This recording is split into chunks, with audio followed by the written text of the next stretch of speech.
What's poppin' T Squad? It is me, Keisha, and I am here with my exclusive interview with Keke Jabbar from Love and Marriage Huntsville. Keke, say what's up to the T Squad. Hey y'all, what's up, T Squad? Yes, I'm so happy to have you on. Thank you so much for I'm happy to be here. Interview.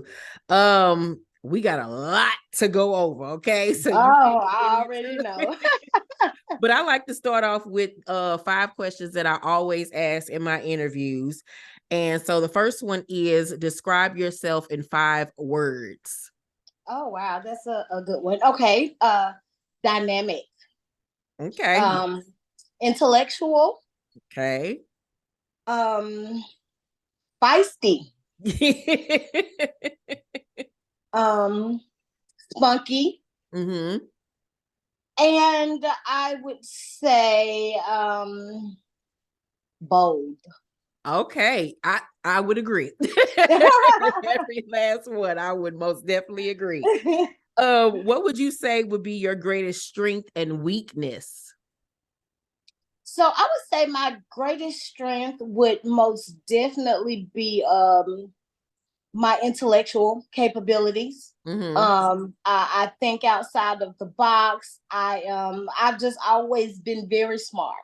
Okay. And everybody who knows me, that's one of the things they tell me is like, you are literally the smartest person I know. I get that from almost everybody that I talk to. So I would definitely say my intellectual capabilities and just how brilliant my mind can work. Okay. My weakness, I would say my greatest weakness would have to be self-control. Okay. Yeah. That's something that you need to work on. Yes. That's something that I work on daily. It is a daily challenge. Me too, because when I get there and I'll be like, oh, why did I react? Why did I react? Why did I do that? I'll be so upset with myself after the fact. Yes. So yeah, I'm impulsive like that too. And I pray on it all the time. So do I. It's a daily struggle. But you know what? I am going to get that under wraps soon. We're going to declare that. Hopeful. Yes. Yes. And I'm speaking that over my life. What is your greatest accomplishment?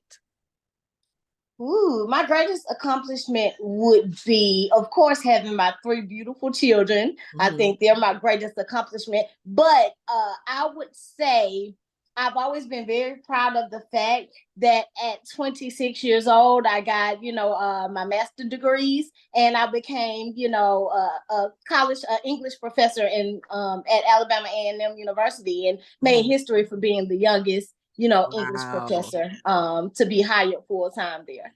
That is impressive. Do you think you'll ever go back to doing professing? I don't think so. I would do adjunct, but I just think that ship has sailed. I never really wanted to teach school anyway. Wow. I've always wanted to teach about life. I've always wanted to be a motivational speaker. Okay. And or have my own talk show one day. That's always what I wanted to do, is go into television. And I thought I'd go in that format though. But so I want to teach, but I want to teach on a much larger platform, and I want it to be about life, not just English and literature. Right. Okay, I'm down with that. So please tell us, how did you grow up? What was it like for Keke growing up? So I grew up in Bessemer, Alabama. And of course, a lot of people know a part of my story is that my mom had me as she was a teenage mom. So of course I grew up in the house with my grandparents and my uncles. My mom was the only girl. I grew up kind of like my uncles were. My brothers and my grandparents were a lot like my parents. Although my mom was still my mom and has always been mama, But my grandma was also like a mama, and my grandfather, was like dad. So, and as far as your cousin, what was it like growing up with Tisha? Like, what was your relationship like with you all growing up? Well, you know what? That's one of the things about my story too that I kind of tell, is that my I was not allowed to grow up with my cousin because my mom's parents, my grandparents, they were kind of strict on her. And they were pretty angry about the fact that she had become a teenage, mom. Right. And the fact that she was, not married when she got pregnant with me. Okay. So I was not allowed to be a part of my dad's family. Side of the family. I grew up being completely estranged from that side of the family. Wow. So I didn't know Tisha growing up. I had only seen or met her maybe once or twice before my teenage years. Wow. And let me say this because I misspoke the other day. I had an interview the other day and I kind of misspoke. I said that, my grandparents kind of had a stigma about my father's side of the family because they were from the projects. But it wasn't that they thought lowly of them. It was just that the projects in Bessemer were kind of known for not being the safest and best communities. So they just didn't want me in that environment. They didn't look down on the people who lived in the projects. But so they didn't want me around that type of environment. And in their minds, it was to protect me. So I wasn't able to grow up with Tisha. I missed out. Oh, and what was it like when you finally got a chance to really be around that side of your family? You know what? It was fun. When I got that, now I always knew who my father was, right? And I remember I knew where he worked too. And every time we passed by his job, I just looked to kind of see if I could get a glimpse of him, because I had an idea of how he looked. Because one time my mom had taken us to the fair. And he walked right past us. And my mom stopped and said, well, Marvin, you can't speak to your daughter. And he was like, hey, Keke, how you doing? And he had this Jerry curl, this was the 80s. So I always had that image of him in my mind. So every time we passed by his job, I just kind of looked to see if I could spot him. So I always knew who he was. So at 13, I got in some trouble at home. And I was on punishment, so I was angry. And, teenagers starting to kind of lash out, think they're grown. I called my dad and I asked him to come pick me up from school. I found his number in the phone book. I know people don't use phone books anymore, but that's how I found his number. And he came to pick me up. And that day he had Tisha with him. And so our relationship just kind of grew from that point on. Wow, that's crazy. So did it affect you not having your father like actually there growing up until you got 13? Yeah, I'm sure that it did. I don't know all of the ways how, because it's not like I was missing a father figure in my life, right? Because you my had your grandfather uncles. was, I had my uncles, and my grandfather was a very pronounced father figure in my life. Even to this day, me and my grandfather, just like it's so crazy how one of his biggest disappointments, because they were devastated when they found out my mom was pregnant. Devastated. They just felt like all the hopes and dreams they had for her were out the window. And they always talked to her and used examples to show her how, look at this young lady is pregnant. We don't want you to end up like this. We want you to go to school, get your education. So it was such a huge blow and letdown for them. So it's funny that something that devastating for you can turn out to be one of the biggest blessings of your life. And to this day, my grandparents love me like nobody else in my life. Wow. That's beautiful. That's beautiful. It reminds me of I can't say that it just really affected me as far as me missing a father figure, but I did want to know him. And I do think it kind of maybe stifled some of the things as far as the connection between me and Tisha, because we didn't get to grow up together. Right. So when you were getting to know your father, was it an easy connection or was it kind of like weird? Of course, anytime you go around anybody for the first time, it's kind of awkward. Yeah. But it was, they were most definitely completely different from my mom's side of the family. Because my mom's side of the family real conservative, and nobody curses, and very religious. And my dad's side of the family, I went around and it was kind of like beautiful chaos for me. You know, it was. I was so, it was kind of like a culture shock, but I was just so enthralled with all of the different things that were going on, the different dynamics of the family, you know, because they would all get together over my grandma's house, you know, all the time, every weekend. And they would come around and argue, fuss, fight, play cards, have fun, drink. It was beautiful chaos. If And you write a memoir, that needs to be the title, Beautiful Chaos. Right. Beautiful chaos.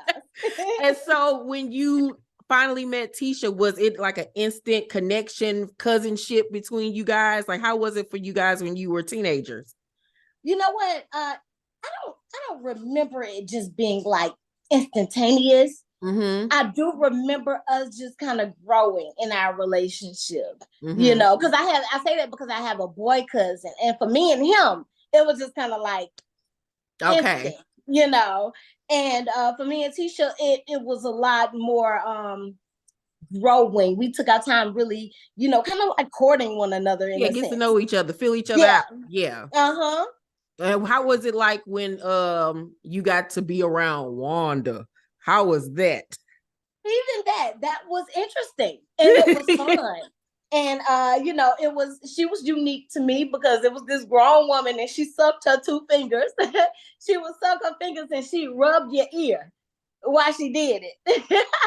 What? So yeah, she would suck her fingers and, you know, she had to rub your earlobe while she did it. So that was always real interesting to me about her. Wow. And I thought Wanda was very funny. You know, I loved all of my aunts and uncles on my dad's side. It was a joy to me. And the more I got to be around, the more I wanted to be around.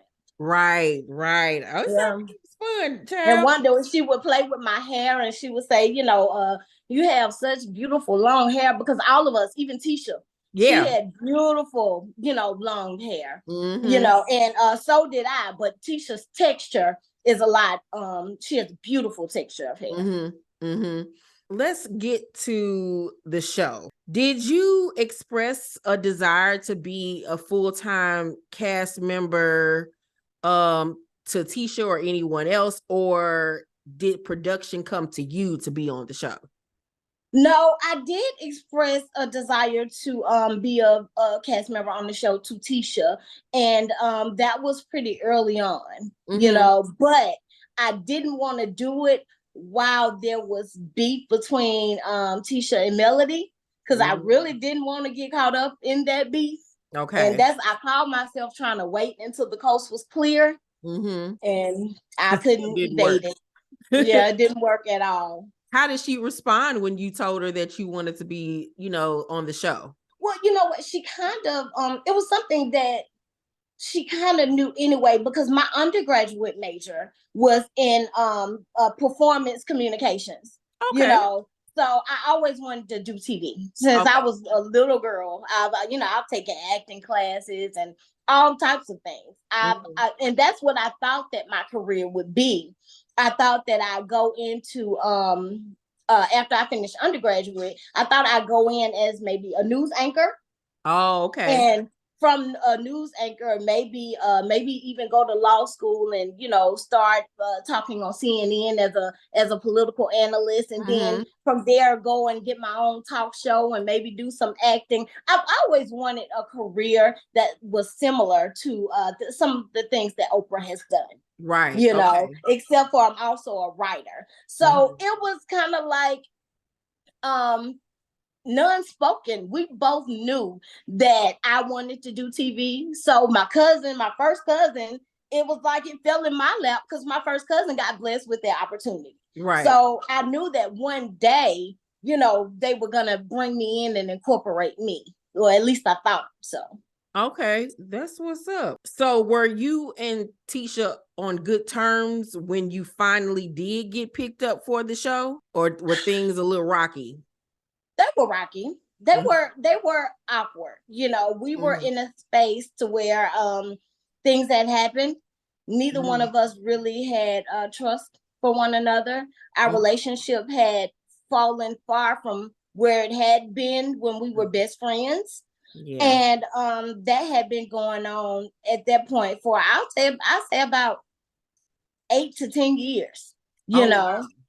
So we were okay, but we were nowhere near where we were at our closest. Nowhere near that. Yeah, because I remember some of the earlier seasons when you were on the show and you confronted Marceau about the other side of the tracks comment, and you kind of confronted Kimmy on her behalf. So that's why I was wondering, like, were you guys in a good space? Because, you know, you were sticking up for your cousin and everything, but it was still shaking even then when you were sticking up for her.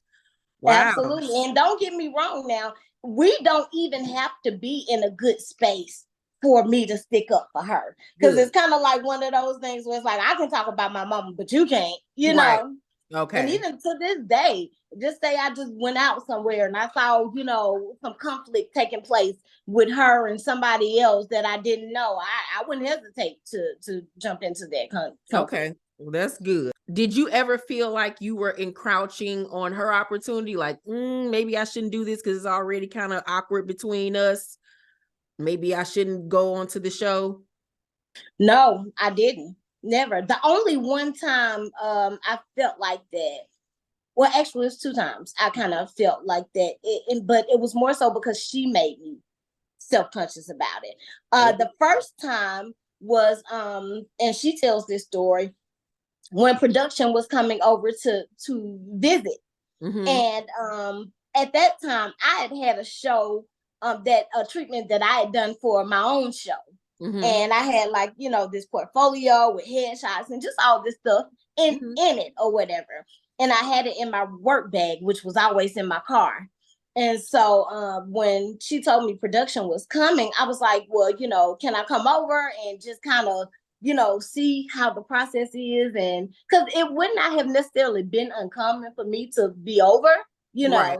Okay. So I did ask her and she was like, no, not right now, you know. And I was like, well, you know, okay. I never thought that she really felt any kind of way about that until recently. So that made me feel like, well, maybe I did go a little bit too far. But in my mind, I was just like, I would not have been in the way.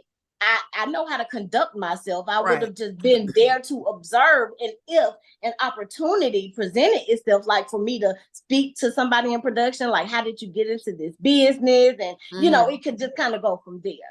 Okay. So, and the second time was, they were, this was Kimmy's bridal shower, right before she and Maurice got married. Yeah. I was supposed to do a poem for Kimmy.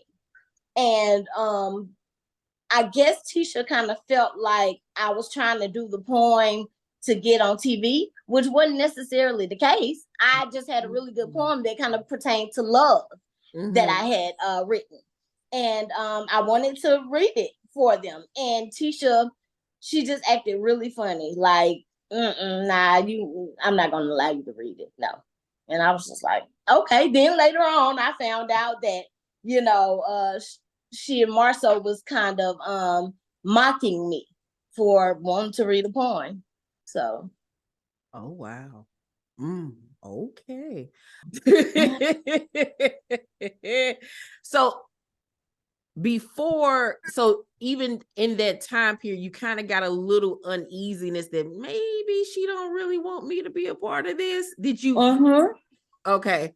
Yeah, those were 2 specific examples, but there were other things that made me feel like she says that she's gonna try to bring me on and she wants me to be a part of it, but I don't really think she wants me to be a part of it. And I finally found out that was most definitely true after I became a part of the cast. And it never even, did you ever feel like, well, already knowing, and for me, it's already feeling like she don't really want me involved, and then y'all being on rocky terms, did you ever think like, well, maybe I shouldn't take the opportunity to do it because it might make the situation between me and her worse?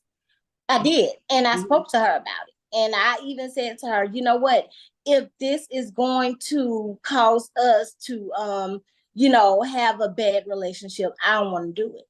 And I was honest about that. I had an opportunity to come on to the show the very first season. But if I would have come on, then it would have put us in a situation where we would have been against one another. So I denied, I said, no, I'm not going to do that because I don't want to come on and make it look like I'm coming on here against my cousin. And it still ended up happening anyway. Wow. Crazy how things work. It sure is. Wow. How did your family though and friends react to you getting the offer of being on the show? They were skeptical. They were kind of happy for me on one hand, but at the same time, they were like, well, this reality TV, it can get really tricky. And they also knew about the constant back and forth between me and Tisha behind the scenes off the show. So they were just kind of like, Keke, we don't feel like she wants you to be on the show. And we feel like if you get on this show, she's going to cut up. And I'm like, well, at that time she was saying, yeah, I want you to be a part of the show. And, she was just seeming really like she was for me, gung-ho about me being a part of it in my face, Wow. But her actions were just kind of speaking differently from what she was saying. Right. And so my close family and friends, because they have a lot of information and they have seen firsthand the things that she and I have dealt with in our relationship and have been a part of even some of it. And so they were just like, Keke, we know, how she is. We just don't see her wanting you to be a part of it. We just don't. So we believe it's going to cause conflict. Okay. And I remembered my question. So when you went to her and said, hey, if this is going to cause an issue, what was her response? You know what? I don't even remember what the response was. I just remember, I remember us talking about it, and I remember me saying that, but I can't remember what her response was verbatim. Yeah, but you said in other instances, she was to your face like, yeah, I want you to come. I don't have a problem. Oh, okay. And she was just like, just when you come on, be ready, bring your A game, make sure you have your clothes and your, your outfits ready and your hair game, up, your makeup game, you got to play this way, just kind of explaining certain things to me. Wow. And because like I said, we always knew that I was the one who wanted to do TV. She never even thought about being on TV. And a lot of people try to say, well, Keke was jealous when you got the opportunity. I was ecstatic because I'm like, now there was no doubt in my mind that I was going to have the opportunity too once she got it. And, a lot of other people, they tried to warn me like, I don't think she's happy about this like you think she's happy about this. Because one of the things she said to me verbatim was, please don't think that once I get myself established, I'm not going to bring you on and get you situated too. And, I believe that. Oh, wow. Yeah, I believe that when she said it to me. So when the opportunity finally came for you to be on the show, it wasn't because of a push from her. It was from just production. It was from vouch for you. Yeah. Oh, so did she never? To this day, do you ever know that she vouched for you to actually become a full-time cast member? She didn't actually. Okay, this is the thing. She would act like. See, she's really passive aggressive. So what she would do is she would bring me around for little small, scenes and things like that. And then I wouldn't hear anything else from her, about filming. So she would kind of like throw me a little bit to appease me to make it seem like she was trying to bring me on, but really not trying to bring me on. And we did end up doing this brown girl event one time together, and that was really fun. It was a really cool event for the young girls. I loved doing that episode. Yeah, I loved doing that with her. But even after that, she was just like, well, the producers don't seem like they're really interested in you. And so I was just like, okay. So one day Melody called me and said, hey, do you want to, you and your family want to come on to the show? And I'm like, well, yeah, when I was talking to Tisha about it, she was like, the producers just don't seem, that interested in me. And she was like, I haven't heard anything like that from the producers about you. As a matter of fact, they seem excited when I talk about you. And I was like, okay, well, absolutely. So when I called Tisha and told her, hey, Melody called me and asked me if I wanted to be a full cast member. And I told her, yeah. And she was like, well, okay, yeah. They asked me and I just told them that, I didn't really think it was the right time. And I was like, why would you say that? And she was like, well, because you and I had talked and, you were going through a lot. And yeah, I was going through a lot at that time. I wasn't really in a great space mentally. I was going through a little depression, but I never said that I didn't want to be a part of, the show. You knew that was something that I always wanted to do. And she was like, well, I just didn't feel like it was a good time. And I'm like, well, why didn't you ask me that and allow me to make that, decision instead of you making that decision for me when production asked you about me specifically? So that's one of the things I found out is that they asked her, about me, and she said no. So if she would have ever said, hey, Keke, I'm not comfortable with you being on the show, I would really like this to be my thing, would you have not done the show, or would you have still done it? I think I probably would have still done it. I think I probably would have still done it because at that point, it would have been like, okay, you're choosing to make this a problem when it shouldn't be one.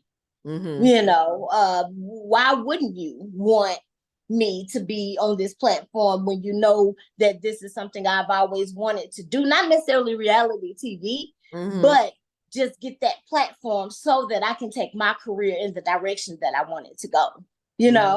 Why wouldn't you want that for me? So I think I would have still decided to do it. Okay. Do you think that Mel brought you onto the show because she and Tisha had issues in the past? Or do you think that she genuinely just wanted you on the show because you would be great for the show? Yes, that and Melody and I, we have a mutual best friend. And so she and my best friend they went out to lunch one day. They were having a conversation. And I'd never told Melody that I wanted to be a part of the cast, because I always wanted to go on through my cousin. Right. So I never even discussed it with Melody. And they were out to lunch and Melody was talking about, bringing new people on. And my friend, she was like, well, why don't you ask Nikisha? She's always wanted to do TV. And she, and she was like, well, I didn't even know that Keke wanted to do that. But I most definitely, ask her. I think she'd be a great addition to the cast. And that very next day, either that same day or very next day, I got a call from Melody. Wow. Because my friend called me first and told me that they had the conversation. And it was not long after that Melody called me with that offer. Wow. Okay. So I've seen comments, even in my own comment section, with viewers feeling like you sold out your family to be on the show. What is your response to that? That couldn't be further from the truth. And anyone who knows me authentically, the people in my life, they know different. They know much different. That's actually what I tried to avoid, the perception to be. And it just still ended up being that. And I believe that it ended up being that because that's the narrative that my cousin chose to run with. Instead of her clearing my name when it came to certain things, she actually perpetuated that narrative and drove it forward. So I believe that that's why people have that conversation. You don't think that it has anything to do with, having the conversations about more so cheating or anything like that? You think that it's just based solely off Tisha's response to certain or non-response to certain things? No, I definitely think that the start of it, the initiation, was me showing up at Melody's Christmas party. when she and Tisha were at odds. Yeah. But people don't remember that the reunion right before that, they had agreed to mend fences and move forward. So I'm thinking this is the perfect time. Now I've escaped the drama that I was already in behind the scenes anyway. So I'm thinking this is perfect time, and I've escaped the drama. They've actually buried the hatchet, you know, so I can go on, and I don't have to be in the middle of their drama. Right. But at Melody's Christmas party, she, they talked about infidelity. And of course, Marcel came up. And then Melody asked me if she had ever discussed anything about infidelity with me. And I said, of course, we discussed different things about marriage. We were best friends. So of course. However, those aren't the first rumors that she's heard. She's heard rumors before. Who hadn't heard rumors? But she's never found any of those rumors to be true. That was what I said. And from that, people took back to her that I said that she had told me that Marcel cheated on her, which was completely different from what I said. Yeah, I never said those words. Yeah, you did. Right. And they felt like, what, you playing with words? It's semantics. No, I'm not playing with words. That's not what I said. I said that you heard rumors before and you never found any of those rumors to be valid or true. And, a lot of people didn't like the fact that I was allowing that conversation to take place in front of me and I didn't check Melody. But that's just kind of difficult to do when Melody is the friend who came back, telling me that my own flesh and blood and my cousin is the one going to her, dogging me out, exposing my personal business to her. That wasn't warranted at all. They volunteered this information. So how then do I sit up and check this girl for saying something? How? When she looked out for me against the very person that I'm supposed to be defending? How do I do that? I couldn't do that. Melody had never done anything to me. Wow. So how does your family feel about the rift between you two? Well, which side? Both. So my dad's side, well, neither side, they don't like it. They don't like it at all. My father's side of the family, they feel like, of course, we shouldn't be doing this on TV. But of course, they get Wanda and Tisha's side. So they tend to side more with them because they believe a lot of the things that Wanda is saying, and a lot of those things aren't even true. For example, Wanda went to them and was like, well, Keke is on TV dogging out our whole family, talking about our mama. I never did that. So she has people mad at me believing that I'm really on TV saying bad things about the family because all of them don't watch the show, And some of them are really believing these things. Wow. So that's frustrating. Wow. So what is your mom's side of the family? My mom's side, they're more so upset and agitated because my aunt Wanda chose to come out and tell a lot of lies about things. And they just feel like that's unfortunate. Yeah. Yeah. And it kind of unnecessary. Further perpetuates their feelings of wanting to keep you away from that side of the family growing up because of drama and whatever other reasons. Exactly. That's what, they're like, see, I told you so. I told you so. Because she's coming out saying some vile, malicious things about me and my mom, my granddad. That's complete lies. Like I was supposed to be aborted. That's not true.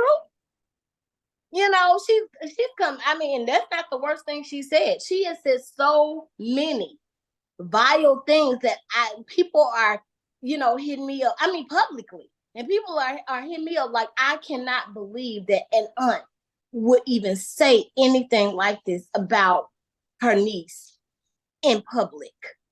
It's just sad. So it's difficult to deal with that. Yeah, of course. I didn't know about any of that. Oh, wow. Ooh. Yes, a lot of that going on. It's a lot of slander and malicious intent behind a lot of lies that are being told. And I just don't understand why she would choose to just make up stories to tell about me. I don't understand that, but that's her. How did you feel when you found out she wasn't asked to be back on the show, Wanda? I honestly didn't feel any kind of way about it, because by that time we were estranged. So, actually it was kind of, for me, it was kind of like, well, good. I don't have to worry about us, right, going getting into it. Right. Because one of the things that she did, and I talked about this, when I first came on the show, her pitting me and Tisha against each other when we were younger, and always competing and comparing. And I didn't grow up like that, And so that's something that was new to me, competing and comparing, that whole thing. So when I came on, instead of her bringing us together from the rifts that we had, she came on trying to push the narrative that I was envious, when she knows that I've never been envious of my cousin. She knows that. And so does my cousin. But that's what she came on to the show trying to put out about me. Why would you do that? Why not be a responsible, mature aunt and say, you know what? These two are first cousins. We're going to fix this as a family. Right. Right. So did you ever voice this to your father that, hey, she's kind of like pitting us against each other when you were younger? And if so, how did he feel about it? Well, it would happen with him. They would argue. And it was because my father never started it. Wanda would always say some kind of crazy comment, and my father would be put in a position where he'd have to defend me. So now we have them going back and forth, well, Keke got her degree first, well, Tisha, buying her house, Keke renting her house, well, Keke is this and Tisha is that, just back and forth like that. Wow. It's crazy to see that they had this beef with each other and it trickled down to their kids. And that's so unfortunate. That's so it is. And so how are things with your kids and Tisha kid? Do they even have a relationship with each other? Oh yeah. And the crazy part about it is our girls, Macy and Aubrey, they are madly in love with one another. Best friends, love each other like none other. Wow. So they, even with y'all having y'all issues, they still get to be around each other and play and all of that stuff. Not as much as they used to. Oh. But we try to get them together through third parties now. Yeah, that's sad. I don't want, because they have mutual friends, and so one of their girlfriends, has a sleepover, then they'll both get to go to the sleepover. But it's nothing with me and Tisha, in communication, linking up to get them together anymore. Yeah. So I hope that it doesn't happen with them. The cycle gotta get broken, because I agree. That'll be really sad. When did things take a turn for the worse between you and Tisha? Like, what was the thing? Okay, the thing was, as I put out on the show, I had some surgeries, and I was on pain medication for a couple of months. And then the doctors cut me off. And I became addicted to those prescription pain pills. Yeah. And going through that addiction was one of the hardest things I ever did in my life. I've never done any kind of drugs, recreationally. So that was in, I told you I made history for being one of the youngest people to be a full-time college professor. So for where I was in life and so many people looking up to me, a staple in the community, that was one of the most embarrassing, devastating things that had happened. Yeah. And my cousin was one of the people that I leaned on and relied on to have in my corner at that time. One of the people I talked to and trusted the most. And unfortunately, she and Marceau ended up sharing that information prematurely with Melody and her husband and some other people as well, at a time where I didn't feel like she should have shared the information. And when it got back to me that they were actually joking and laughing about it. Marceau was the one making jokes about it. That just kind of hit me like a ton of bricks. And we had a lot of fallout from that, because from that point on, I could no longer trust them. And I just couldn't understand why they would make a mockery of something that had been so devastating in my life. I just couldn't understand why they even felt the need to gossip about it. Yeah. And the intentions behind them saying it, I felt like, was to make themselves look bigger and better than I was at that time. Yeah. Why do you think it is that, because I've noticed this on the show, that Marceau is kind of like always the culprit of things with his mouth and the things that he says, and then that lumps Tisha's in.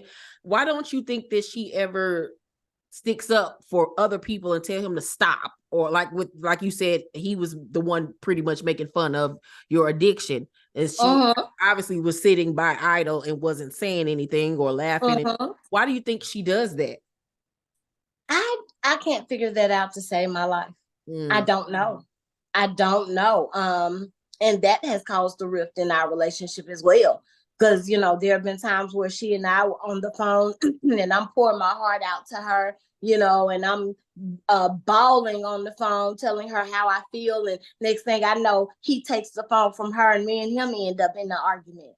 And I'm like, I would never allow my husband to take the phone while I'm on the phone with my cousin. And it's a sensitive moment between us,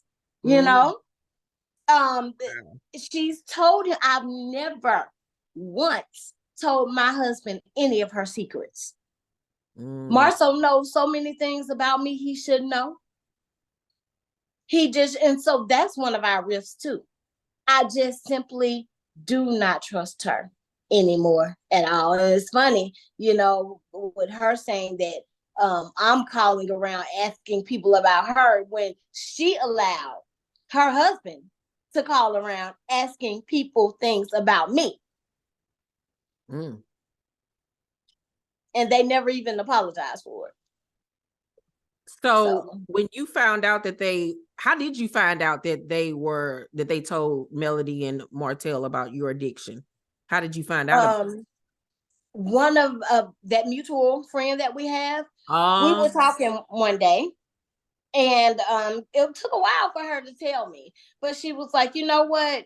I don't like the way that Tisha and Marceau are portraying you to Melody and Martell. They're telling them some things that's making them think pretty lowly of you. And I don't like that, because I know that's not who you are. Because this person, I was around her every day. We were colleagues. So we worked together, so she knew me very well, knows me very well.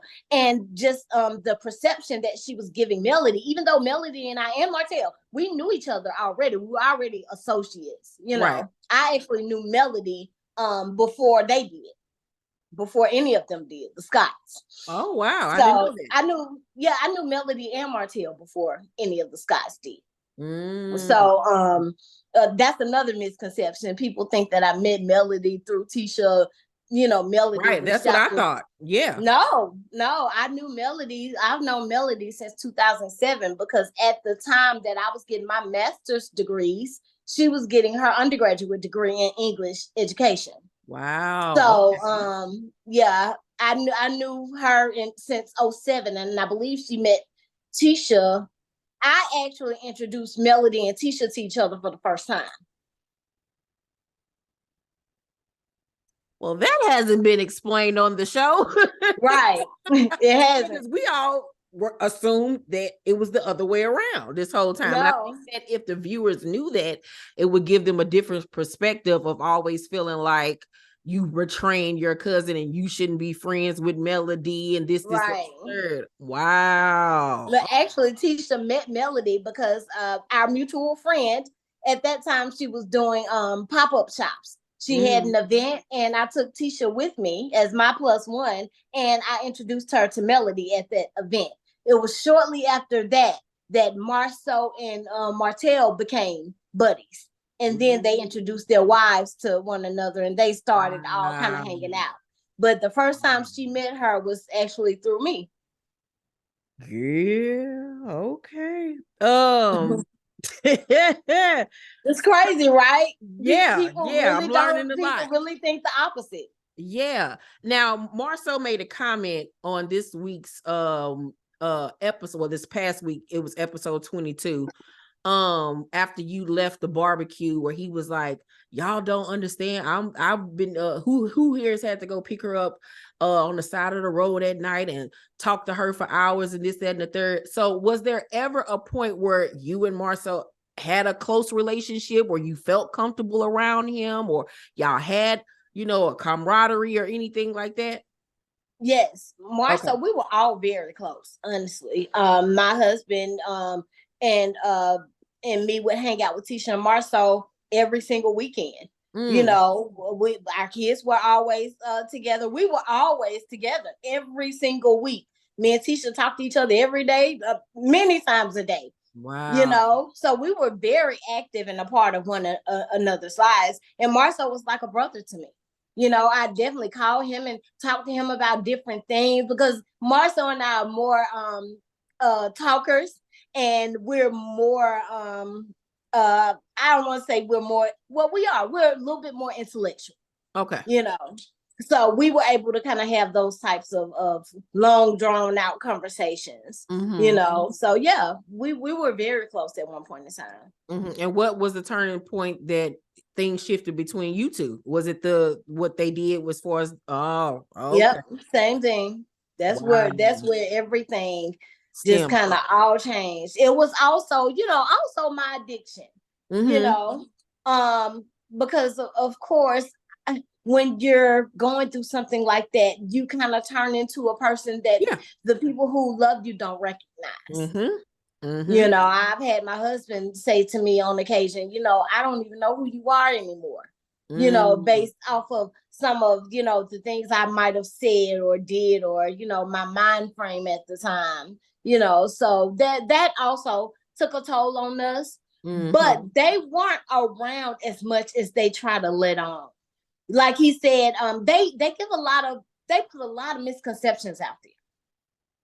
Like he said, how many of you have gone to pick her up at, 2:00 in the morning? Like, I'm just out hanging out on the corner. That's not the case. Number one, I have a car and I always have had a car. I don't just need anybody to come pick me up on any random day. I have a husband, and I have a lot of friends and other family here. I have sisters here. What happened is this. My husband and I got into an argument one night. I was intoxicated. And my husband, he had taken my keys from me, because I had been drinking too that night. And he had taken my keys from me, and he refused to let me drive. And so, I'm pretty bullheaded. When I have my mind made up about something, there's no turning back. So I'm like, okay, fine. You won't give me my keys, I'll walk. I'm going to go where I want to go anyway.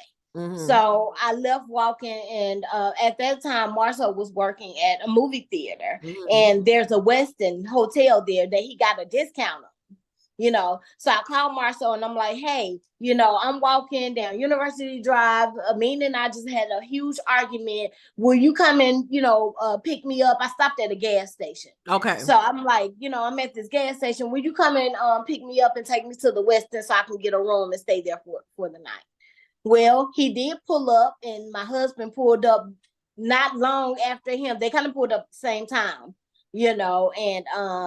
and it was this big commotion, because I was then mad at Marcel for calling my husband, telling him where I was. Okay. So he that's a misconception. You act like I was just like out there hanging out on the corner. Said who had to pick her up not once, not twice, but he said it like several times. That's a lie.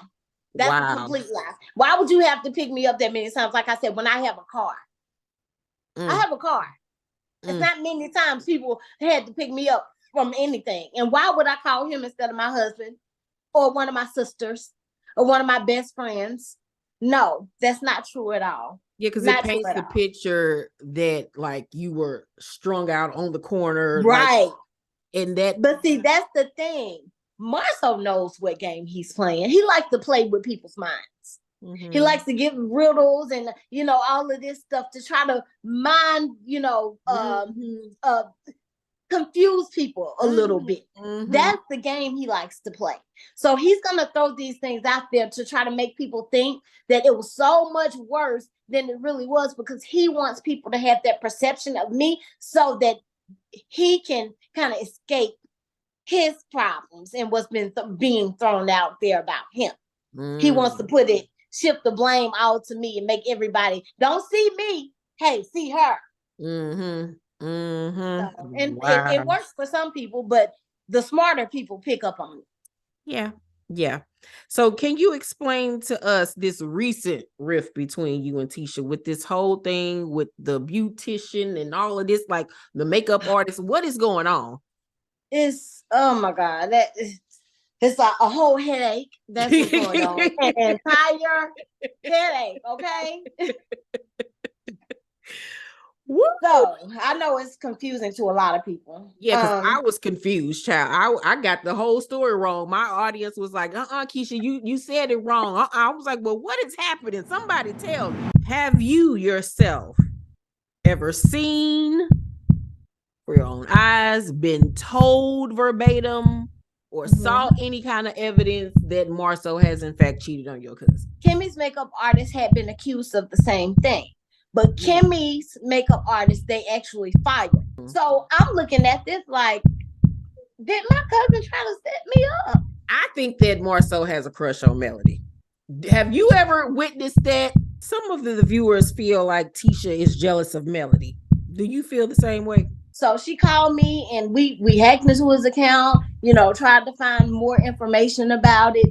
And we were gonna find out more information, but she couldn't hold it in long enough.